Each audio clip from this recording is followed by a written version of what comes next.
हम वेबसाइट बनाते थे और वेबसाइट को कहाँ पे डिप्लॉय करते थे। एक तरीका ये हो सकता है गिटहब से भी कर सकते हैं हम ना, जो है गिटहब पेजेस। अपना एक सर्वर खरीदे। कितने का मिलेगा सर्वर? 5-6 करोड़। अंदाजन बोली लगाओ। लगाओ बोली। 5-6 करोड़।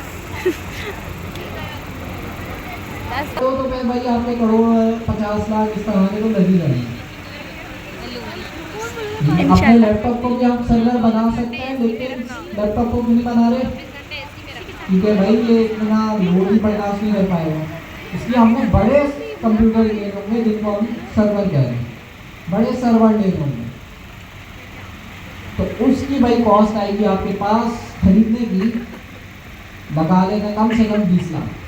20 लाख का अपने सर्वर ले लिया, चलो भाई बहुत पैसा आ रहा था है, आदिल भाई के पास बहुत पैसा आ रहा है, आदिल भाई ने कहा चलो 20 लाख का सर्वर ले लेना, ले लिया। उसके बाद फिर क्या हुआ, आपने उसमें अपनी वेबसाइट डिप्लॉय कर दी। जाहिर है उसकी कुछ कॉन्फ़िगरेशन वगैरह होती, कुछ आपने सॉफ्टवेयर वगैरह इंस्टॉल करने होते। आपकी वेबसाइट उस सर्वर पे होस्ट हो जाती। इसका मतलब ये कि कोई भी अगर आपकी वेबसाइट एक्सेस करता तो वो आपके घर में जो सर्वर रखा हुआ है वहाँ से वेबसाइट उसके पास जाती। अब क्या आगे मसला हुआ, इसमें लाइट चली गई। लाइट चली गई तो सर्वर क्या हुआ, बिजली से चलता है ना, सर्वर क्या हुआ, बंद हो गया। वेबसाइट पे चलेगी नहीं चलेगी। उसके अलावा ईद का दिन है, आप सोचो भाई आप सुबह सुबह उठे, नमाज वमाज पढ़ के शीर कोरमा खा रहे हो, किसी की कॉल आई भाई आपकी वेबसाइट डाउन हो गई। क्यों? क्योंकि भाई सर्वर में कुछ खराबी हो गई। अब फिर आप भागे भागे जाओगे, अरे भाई सर्वर ठीक करो, सर्वर का सामान ही नहीं मिलेगा ईद वाले दिन। तो फिर वेबसाइट क्या हो गई, डाउन हो गई। और प्लस बिजली का बिल कितना आएगा, बहुत आएगा। तो बहुत सारे नुकसान हैं। अगर आप सर्वर इतना महंगा ले भी लेते हो तो बहुत सारे नुकसान हैं, लेकिन फायदे भी हैं। जैसे बैंक्स जितने भी होते हैं ना, वो कभी भी अपनी वेबसाइट या अपनी एप्लीकेशन किसी और के सर्वर पे डिप्लॉय नहीं करती। क्यों? सिक्योरिटी की वजह से। उन्होंने अपने पास बड़े बड़े सर्वर खरीद के रखे होते हैं, वहाँ सारी चीज़ें मैनेज कर रहे होते हैं, क्योंकि वो सिक्योर डाटा है ना, उसको सिक्योर रखना है। इसलिए उनको ये, उनके लिए ये रिस्ट्रिक्शन है कि भाई आपने सर्वर अपने ही रखने होंगे, उसकी सिक्योरिटी भी आपने इम्प्लीमेंट करनी होगी, उसके लिए स्पेसिफिक बंदे भी बिठाने होंगे कि उसका ख्याल रखें। तो इस तरह के केसेस में ये वाली चीज़ चलेगी। लेकिन हमारे लिए क्या ये वाली अप्रोच काम की है? नहीं, हमारा तो नुकसान ही नुकसान होता रहेगा। तो ये वाली अप्रोच हम नहीं यूज़ करते, लेकिन ये यूज़ हो सकती है बैंक्स जैसे केसेस में। गवर्नमेंट का कोई डेटा हो तो गवर्नमेंट भी जाहिर है किसी और की जगह तो होस्ट नहीं करेगी, अपना सर्वर खरीदेगी। अच्छा, फिर हमारे पास एक अप्रोच आई जिसके अंदर हम किसी और का सर्वर रेंट पे लेते हैं। फॉर एग्जाम्पल, मैंने कहा कि भाई सर्वर मुझे चाहिए आपका 1 महीने के लिए, मुझे अपनी वेबसाइट जो है 1 महीने के लिए चलानी है, तो मुझे क्या करना होगा, किसी और से रेंट पे सर्वर लेना होगा। अब वो जाहिर है पूरा का पूरा सर्वर नहीं होगा, सर्वर का एक पोर्शन होगा। सर्वर बहुत बड़े होते हैं, उसके अंदर बहुत सारी वेबसाइट एक बार में होस्ट हो सकती है, तो मुझे बहुत सारी तो करनी नहीं है। मुझे उस सर्वर का छोटा सा पार्ट चाहिए अपनी वेबसाइट के लिए, और उस छोटे से पार्ट में मैं रेंट दूँ, पूरे सर्वर का नहीं है। तो इस वाली अप्रोच में क्या फ़ायदा है? इस वाली अप्रोच में ये फ़ायदा है कि हमारे पास जो सर्वर है उसकी मेंटेनेंस, उसकी सिक्योरिटी, उसके सारे खर्चे कौन देखेगा? जिसका वो सर्वर है। आपने क्या करना है, सिर्फ उसको रेंट देना होगा जितना आप यूज़ कर रहे हैं। बट इस वाली अप्रोच में एक बुरी बात ये है कि फॉर एग्जांपल आपकी वेबसाइट है, इसमें आपने 11/11 की सेल लगा दी। इसके बाद पीछे मत अब 11/11 की सेल में क्या होता है भाई, लोग बोलते हैं बड़ा डिस्काउंट हो रही है। अच्छा, और करो तो कोई कम डिस्काउंट होता नहीं है, वो होता है लेकिन इतना नहीं होता। आपको वो चीज़ मिल जाएगी, लेकिन 11/11 है ना, तो 11-11 अब ऐसा बन गया है कि जो है 11-11 में सेल आती है तभी सब लोग अडॉप्ट कर रहे हैं, हर कोई 11-11 ला रहा है। तो 11-11 आ गई। अब आपकी वेबसाइट पे 11-11 में ज़्यादा लोग आ गए, ज़्यादा लोग आ गए तो आपने क्या किया, जिससे सर्वर रेंट पे लिया हुआ था, रेंट पे ऐसे कि भाई आपकी वेबसाइट उसके सर्वर पे होस्ट कीजिए, बस वो होस्ट करने के आप पैसे दे दें, ठीक है। तो सब कुछ आपके लिए वर्चुअली होगा, मतलब आपके पास कोई फिजिकल सर्वर नहीं होगा, आपने उसके पास रखवा दी वेबसाइट। अब वो ज़ाहिर है सामने वाला बंदा ट्रस्टेड होगा। अच्छा, तो 11-11 आ गई, आपने सर्वर को क्या कर दिया, अपने अपग्रेड कर दिया, क्योंकि ज़ाहिर है पहले छोटा सर्वर था। आपने कहा कि भाई उसकी ना रैम बढ़ा दो, उसका सीपीयू बढ़ा दो, क्योंकि आप 11-11 ज़्यादा लोग आएंगे, तो उसने बढ़ा दिया। अब आपके पास यूज़र्स आ रहे हैं। अच्छा, जब सर्वर का साइज बढ़ेगा तो रेंट बढ़ेगा नहीं बढ़ेगा, रेंट भी बढ़ेगा। लेकिन 11-11 है तो भाई आपने वेबसाइट डाउन तो नहीं कर सकते, आपने अपग्रेड कर दिया सिर्फ। अब क्या हुआ भाई, 11-11 खत्म। अब आपकी वेबसाइट में आ रहे 3-4 यूज़र या कोई भी यूज़र नहीं आ रहा, तो आपकी वेबसाइट खाली रखी हुई है। तो क्या आप उस वेबसाइट का भी रेंट दोगे? इस केस में देना तो रेंट जा रहा होगा नहीं जा रहा होगा? जा रहा होगा। रेंट तो जा रहा होगा, क्योंकि आपने रेंट में ली थी। चाहे उस सर्वर के अंदर कोई लोड आए, कोई कस्टमर आए या ना आए, रेंट तो जाएगा। फिर आप क्या करोगे, सर्वर को डाउनग्रेड करोगे ताकि जो है कम रेंट जाए। फिर उसके बाद ज़्यादा यूजर्स आएगा, फिर अपग्रेड करना होगा। तो ये वाली जो हेक्टिक है ये आपको खुद ही करनी पड़ती थी। उसके बाद जो टेक्नोलॉजी आई, बीच में और भी टेक्नोलॉजीज आई, कुबरनेटिस आया, डॉकर आया, वो वाली चीज़ें हम डिस्कस नहीं कर रहे। हम आसान वाली चीज़ जो डिस्कस कर रहे हैं उसका नाम है सर्वरलेस। सर्वरलेस का ये मतलब है कि जो आप सर्वर रेंट पे ले रहे हो, सर्वरलेस का मतलब नहीं कि वो सर्वर ही नहीं है। सर्वर नहीं है तो होस्ट कहाँ करोगे? सर्वर है लेकिन मैनेज नहीं करना। सर्वर है लेकिन सर्वर को मैनेज नहीं करना। मैनेज से मुराद ये कि ज़्यादा यूजर्स आ जाए तो हमें पहले क्या करना पड़ता था, उसे अपग्रेड करना पड़ता था खुद। कम यूजर आ जाए उसे डाउनग्रेड करना पड़ता था खुद। अब ये वाली चीज़ क्या होगी, ये सर्वरलेस खुद ही देखता है।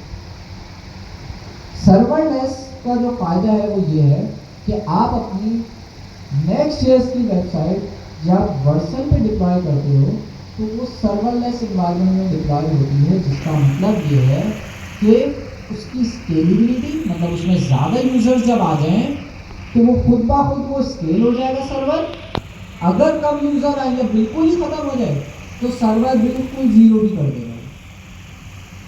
इसी तरह सर्वरलेस का एक फ़ायदा तो ये हो गया स्केलेबिलिटी, मतलब जितने यूजर्स आएंगे ऑटोमेटिकली सर्वर स्केल होगा। आपकी तरफ से कोई आपको मेहनत नहीं करनी, वो खुद ही ऑटोमेटिकली स्केल होगा। कम यूजर्स होंगे तो खुद ही स्केल डाउन हो जाएगा, सर्वर खुद ही छोटा हो जाएगा। आपका कोई रोल नहीं है उसमें। अच्छा, दूसरा फायदा क्या है सर्वरलेस का? दूसरा फायदा ये है कि जो सिक्योरिटी वाले मामला है वो भी अब किसकी जिम्मेदारी है? सर्वरलेस के अंदर सर्वरलेस टेक्नोलॉजी की बात करूं, जैसे वर्सल जो है ना, वो सर्वरलेस टेक्नोलॉजी यूज़ कर रहा है। मतलब सर्वरलेस अप्रोच से मुराद कि भाई आपने सर्वर मैनेज भी करना होगा, सारी चीज़ें वर्सल देख रहा है। तो सिक्योरिटी वाला जो पार्ट है वो भी आप कौन देख रहा है? वर्सल देख रहा है। एक और इसमें फायदा है, पहले जो रेंट वाली चीज़ थी ना, उसमें क्या हो रहा था भाई, 0 यूजर्स है तब भी आपका रेंट जाता था। एक सेकेंड, 0 यूजर्स है तब भी आपका रेंट तो जा रहा होगा।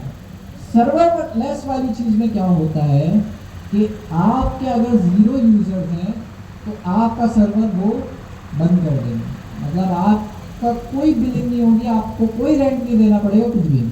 हाँ, अगर 11-11 आ गई तो अब यूजर्स बढ़ गए, यूजर्स जैसे ही बढ़ेंगे वर्सल क्या करेगा, आपके सर्वर को ऑटोमेटिकली अपग्रेड कर देगा। जितने यूजर्स होंगे उतने ही आपको चार्ज करेगा। ऐसा नहीं होगा कि भाई ज़्यादा यूजर्स हैं तो बहुत ज़्यादा चार्ज करे, कम यूजर्स हैं तब भी ज़्यादा चार्ज करे, नहीं, ऐसा नहीं है। जितने यूजर्स होंगे, जितना आप का सर्वर यूज हो रहा होगा उतना ही वो चार्ज करेगा वर्सेस। इस मॉडल को हम कहते हैं पे एज यू गो मॉडल, मतलब जितना आप यूज करोगे उतना आप पे करोगे। पहले वाले केस में क्या हो रहा था, रेंट वाले केस में, कि भाई आप यूज भी नहीं कर रहे तब भी रेंट जाएगा। इस वाले केस में क्या हो रहा है, जितना आप यूज करोगे सिर्फ उतना ही रेंट जाएगा। ऐसा नहीं होगा कि एक्स्ट्रा चार्जेस लग जाएंगे या जो चीज़ आप यूज नहीं कर रहे उसका कोई चार्जेस नहीं लगेगा। ये है भाई मकसद सर्वरलेस का। जी, सिक्योरिटी रिस्क नहीं हुआ इसमें जो है सर। अच्छा, इनका सवाल ये हुआ कि भाई अब हम जो अपनी वेबसाइट है वो किसी और के सर्वर पे कर रहे हैं और वो मैनेज कर रहे हैं और उनके सर्वर पे सारी चीज़ें मैनेज हो रही हैं। अब इन्होंने कहा ये तो डेटा मेरा चुरा लेंगे या किसी और को दे देंगे। ठीक है, कोई भी कंपनी हो ना इस तरह की, उनकी कुछ टर्म्स एंड कंडीशन होती है। अगर वो फॉलो नहीं करते उन टर्म्स एंड कंडीशंस को जो कि उन्होंने अपने सर्वर पे इम्प्लीमेंट करी है, तो उस पर कोई भी सू कर सकता है या केस कर सकता है। पता चल जाता है भाई, बड़े बड़े लोग हैं उनको पता चल जाता है, निकाल लेते हैं कि भाई यहाँ से डेटा लीक हुआ। तो भाई भरोसा करो ना, फिर क्या करें। देखिए, बड़ी कंपनी जो होती है उसमें पूरी दुनिया भरोसा करती है। बड़ी बड़ी एप्लीकेशन डिप्लॉय हैं वर्सल पे। अच्छा, वर्सल जो है अपने कोई सर्वर नहीं लगा के बैठा हुआ, वर्सल है चला। वर्सल क्या किया हुआ है, पीछे जो है AWS को यूज कर रहा है। AWS भी क्लाउड है, बहुत बड़ा क्लाउड है, आप भी डायरेक्टली उसे यूज कर सकते हैं, लेकिन वो बड़ा मुश्किल है उसको यूज करना। वर्सल ने AWS को आसान कर दिया। तो आगे वर्सल है, आपकी जितनी भी चीज़ें डिप्लॉय हो रही हैं वो AWS पे होगी।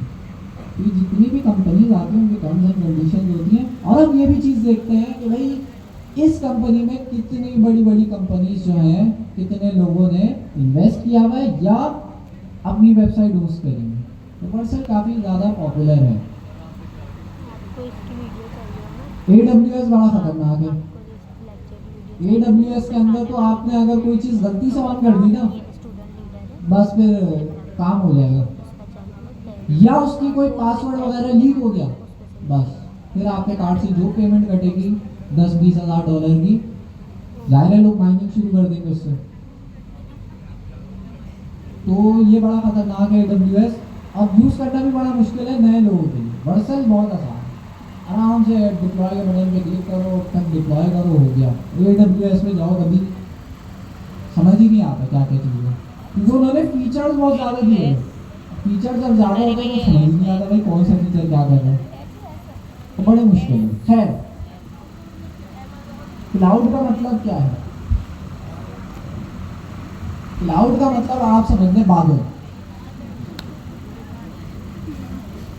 अच्छा, जैसे क्लाउड होता है ना, बादल भी होता है, वो आसमान में होता है, हर कोई उसको देख सकता है। इसी तरह से क्लाउड की जो टर्म है वो इसलिए यूज करी गई है कि जो सर्वर्स होंगे हमारे क्लाउड में, क्लाउड कुछ नहीं, डेटा सेंटर्स हैं जहाँ पे बहुत सारे सर्वर्स रखते हैं, उनको हम क्लाउड इसलिए कह रहे हैं क्योंकि उससे हर कोई कनेक्ट हो सकता है।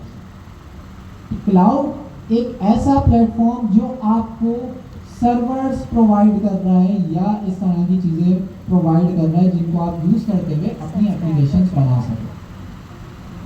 सारी क्लाउड के अंदर आपको सर्वर्स वगैरह मिल जाते हैं और भी बहुत सारी सर्विसेज है जो मिल जाती हैं जो कि क्लाउड प्रोवाइड कर रहा होता है और क्लाउड ही मैनेज कर रहा होता है, तो उसको हम क्लाउड कहते हैं।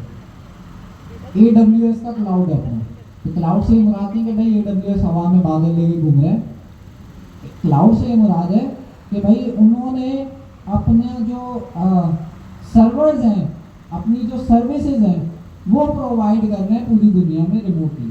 तो उनके पास बड़े बड़े डेटा सेंटर्स हैं और उसके अंदर उन्होंने बड़े बड़े सर्वर्स भी रखे हैं। इसी तरह से गूगल का भी क्लाउड है, इसी तरह से अजूर का भी क्लाउड है, मतलब माइक्रोसॉफ्ट का। तो ऐसे बहुत सारे क्लाउड है। अच्छा, सर्वरलेस हमने डिस्कस किया के हवाले से। अच्छा, हमारा इंटरनेट वगैरह सब सेट हो गया। सर्वरलेस में किसी का कोई सवाल? तो पहले हम यूज़ करते थे डिप्लॉयमेंट के लिए नॉर्मल सर्वर्स।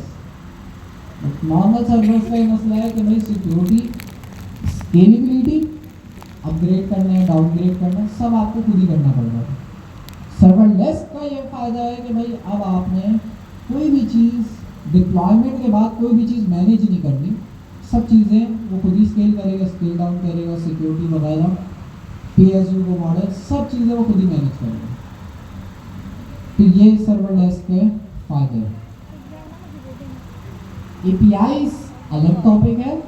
हाँ, एपीआई को जब आप डिप्लॉय करेंगे वो सर्वरलेस हो सकता है। मतलब अगर मेरी एपीआई को यूज कर रहा है तो इसका मतलब भाई वो एपीआई सिर्फ उतनी देर की नहीं चलेगी जब तक कोई यूज कर रहा है। अगर कोई मेरी एपीआई यूज नहीं कर रहा तो वो जो है क्या होगा, सर्वर का कोई रेंट नहीं देना पड़ेगा और मेरी जो एपीआई जो सर्वर पे रखी हुई है वो क्या हो जाएगी, आइडल हो जाएगी, स्लीप हो जाएगी। मतलब ये समझ लो जी। दोबारा बोलिए, नींद आ रही है। आवाज आपकी। सबका यही हाल है, नींद आ रही है। पता नहीं क्यों सर के इसको लग किस तरीके से इम्प्लीमेंट कर सकते हैं, रात के जागे हैं ना। थ्योरी में आती है। एक्सेस कैसे करेंगे। अच्छा, सर्वरलेस जो है ना उसमें ये होता है कि बहुत सारे ऐसे क्लाउड्स हैं, ऐसे प्लेटफॉर्म हैं आप लोग कब सोए? जो कि आपको ये फीचर प्रोवाइड करें, सर्विस प्रोवाइड करें। जैसे वर्सल आपको कहता है कि अपनी वेबसाइट डिप्लॉय करो, मैं उसको सर्वरलेस इन्वायरमेंट में डिप्लॉय करूँगा। इसका मतलब ये है कि भाई आपकी जो वेबसाइट है वो बड़ी स्केल होगी, जितनी स्केल होगी उतना आप पे करोगे, जाहिर सी बात है। स्केल डाउन भी खुद ही होगी। वीडियो बनाने का तो तरीका। मतलब ये सर्वरलेस वाला जो पार्ट है वो वर्सल खुद ही सारी चीज़ें हैंडल करें। हमें कोई सर्वरलेस बनाना नहीं पड़ता, हम बना बनाए यूज़ करते हैं। इसी तरह से AWS थोड़ा जो है कैजुअल है। वो भी एक तरह से वर्सल की तरह है, लेकिन वर्सल ने बहुत आसान कर दिया इस चीज़ को। AWS के अंदर जाओ तो बहुत मुश्किल है।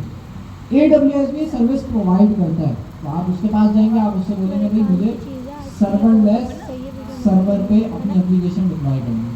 बता तो रहा अपने जी। लेकिन मेरे वीडियो बनाने का तरीका थोड़ा कैजुअल है। कोई बात नहीं, वीडियो तो बन गई ना। एक से कहाँ सेट किया हुआ बंद भी आगे फॉरवर्ड कर देंगे। AWS की बहुत सारी सर्विसेज ऐसी भी हैं जो कि खुद ही मैनेज हो रही होती है, उसको हम कहते हैं मैनेज सर्विस। जैसे AWS लैम्बडा S3 बकेट जिसके अंदर इमेजेस वगैरह स्टोर करते हैं, CDN, बहुत सारी सर्विसेज हैं जो मैनेज सर्विसेज है। और EC2 जैसी सर्विसेज जो हैं, अगर आपको AWS की नॉलेज है तो वो फिर आपको खुद ही मैनेज करनी होगी।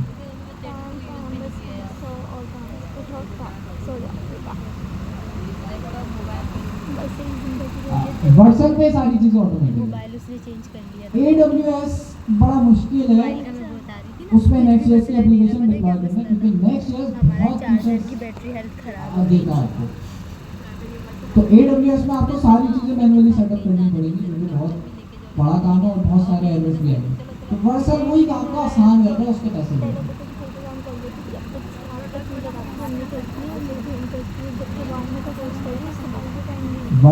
नहीं, अगर आप AWS में डिप्लॉय कर रहे हो, वर्सल में कर दो तो बहुत आसान है।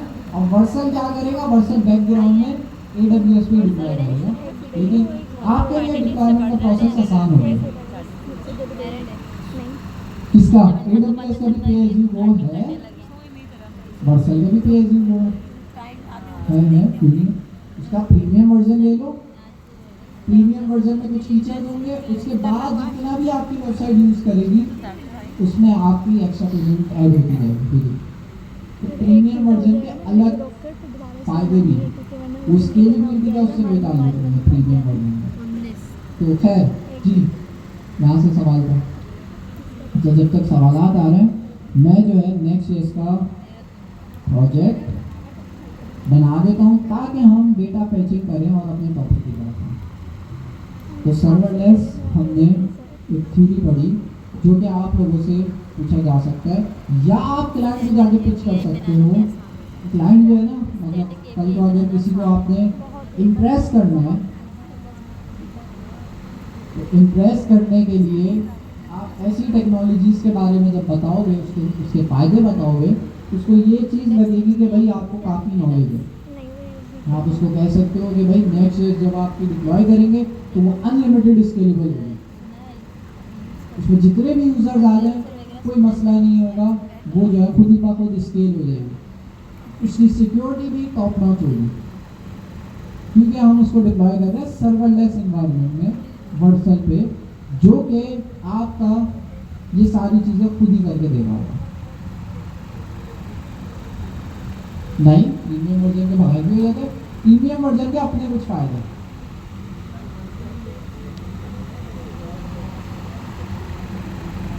वर्सल के अपने डोमेन, अगर आपने वर्सल पे डोमेन चेंज करना है, आपका अगर आपके पास डोमेन पहले खरीदना होगा, .com वाला खरीद दिया आपने जैसे, तो आप फ्री ऑफ कॉस्ट अपने उस डोमेन को जो कि आपने कहीं से भी खरीदा उसको लिंक कर सकते हो अपनी वेबसाइट के साथ। तो कोई उसका प्रीमियम कुछ भी नहीं चाहिए, ऐसे ही लिंक हो जाएगा।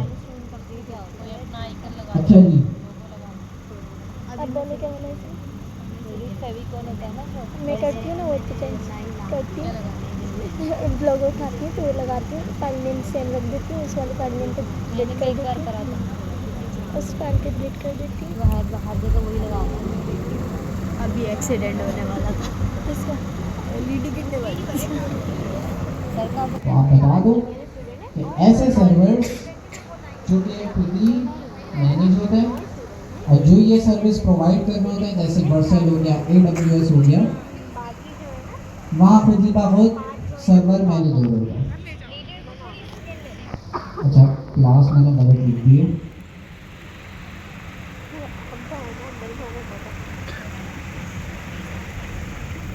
हमने क्या करना है, अपने डेटा पेजिंग के टॉपिक की तरफ आना है। तो npx create max app हो गई लड़ाई, हो गई लड़े नहीं यार सर भी तो पंगे ही हुई है, गर्मी किधर से होती है। पंखे को बार बार नहीं चाहिए।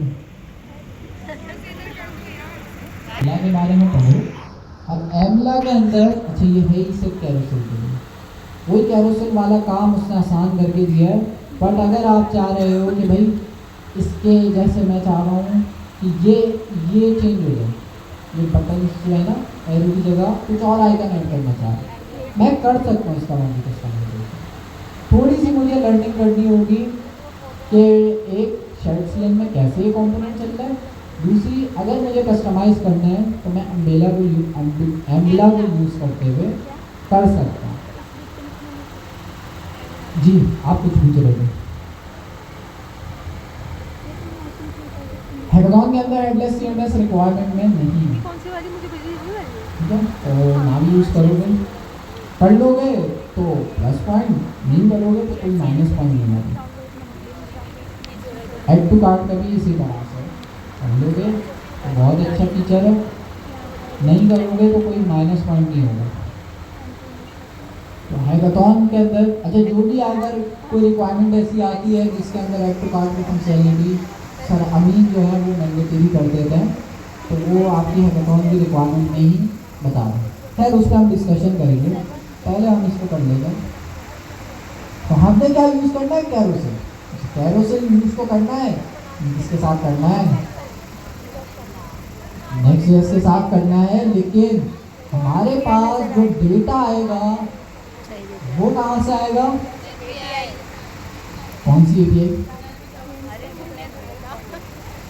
ये जेसन प्लेस होल्डर एक वेबसाइट है, मैं दोबारा सर्च करता हूँ, जेसन प्लेस होल्डर, क्या नाम है, जेसन प्लेस होल्डर। जब आप ये सर्च करोगे तो ये एक वेबसाइट आ जाएगी जो कि आपको फ्री API देती है। अगेन उनकी API में एक अच्छी चीज़ है कि इमेजेस भी देगा, तो हमको जो लास्ट क्लास में वाइट लिस्ट वाली चीज़ थी ना वो भी देख लेंगे। अच्छा उसको मैं खोल लेता हूँ जेसन प्लेस होल्डर वाली वेबसाइट में। तो ये हमारे पास वेबसाइट खुल गई है, स्पॉन्सर्स आ गए, थोड़ा और नीचे आते हैं और नीचे आते हैं। तो यहाँ पे ये कह रहे हैं कि भाई अगर आपने पोस्ट की API यूज़ करनी है यहाँ पे चले जाओ, कमेंट्स की यूज़ करनी है, इससे क्या होगा, कमेंट्स आ जाएंगे बहुत सारे रैंडम। एल्बम की अगर आपने यूज़ करनी है तो ये भी यूज़ कर सकते हो, 100 एल्बम आपको मिल जाएंगे। हम यूज़ करते हैं फ़ोटोज़ की, जिसके अंदर ही हमें बहुत सारी फ़ोटोज़ देगा। तो इस API पे मैं क्लिक करता हूँ, तो ये हमारे पास API के अंदर जो भी रिस्पॉन्स आएगा वो यहाँ पे लिखा हुआ है कि भाई ये रिस्पॉन्स आएगा। तो इसके अंदर क्या क्या चीज़ें आ रही हैं, एल्बम आईडी, टाइटल, एक नॉर्मल आईडी, एक एल्बम आईडी है कि भाई ये जो इमेज है ये किस एल्बम की है, तो उस एल्बम की आईडी भी लिखी हुई है। इमेज का URL, और जो थंबनेल होता है, थंबनेल ज़्यादा छोटा होता है तो उसकी अलग इमेज है। तो ये हमारे पास इमेजेस जो है ये मेनली हमारा पर्पस है इसको शो कराना। तो अगेन मैं दिखा रहा हूँ कहाँ से मिला मुझे ये, जेसन प्लेस होल्डर की एक वेबसाइट है। इसको जब आप खोलोगे और नीचे आओगे तो यहाँ पे आपको मिल जाएंगे बहुत सारी APIs, जिसमें से हम यूज़ कर रहे हैं फोटोज़ वाली। तो फोटोज़ वाली मैंने खोल ली, फोटोज़ वाली API का URL आ गया। इस URL को मैं कॉपी कर दूँ, ऊपर से मैं कॉपी कर रहा हूँ और यहाँ पर अपनी ड्राइंग वाले टूल में पेस्ट कर देता हूँ। अच्छा, अब हमारे पास ये URL है। इस URL के अंदर अगर मैं ब्रेक डाउन करूँ ना तो इस URL में होती है हमारे पास तीन चीज़ें हमारे पास होती है। एक ये HTTPS, इसको हम क्या कहते हैं, hypertext markup language, hypertext transfer protocol. तो एस नाम दिया, ठीक है।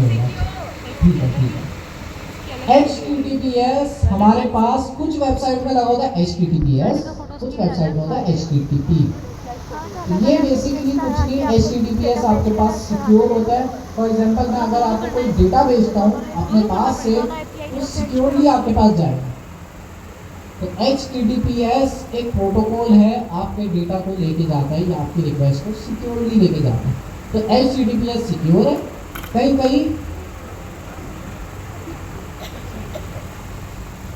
क्या कर रहे हो, हमारे पास कुछ वेबसाइट में HTTP होता है और जब आप इस तरह की वेबसाइट खोलते हो तो उसमें लिखा आ रहा होता है क्या, ब्राउजर आपको कहता है नॉट सिक्योर लिखा आ रहा होता है। तो वेबसाइट सिक्योर नहीं होती, उन वेबसाइट को अवॉइड करें, अपना डेटा ना है। HTTPS इन वेबसाइट पे लगा हुआ है तो काफ़ी हद तक सिक्योर है। तो सिक्योरिटी की भी बहुत सारी चीज़ें होती हैं जिसमें से एक ये है, क्योंकि बहुत सिंपल सी है, इसमें आपका कोई काम नहीं है। ये वर्चुअल HTTPS को खुद ही लगा देगा। अच्छा इसको मैंने नाम क्या दिया, प्रोटोकॉल। तो मैं यहाँ लिख देता हूँ प्रोटोकॉल, सही लिखा।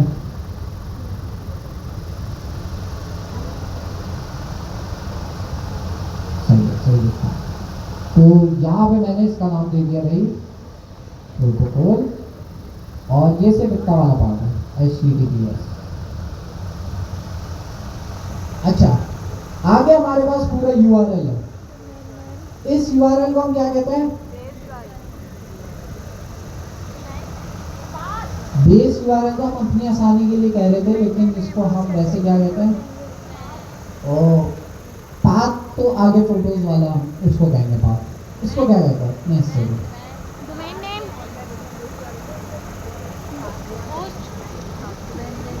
होस्ट, कि भाई ये जो है हमारे पास ये होस्ट कर रहा है, इन फोटोज को भी यही होस्ट कर रहा है। क्या कर दिया हम,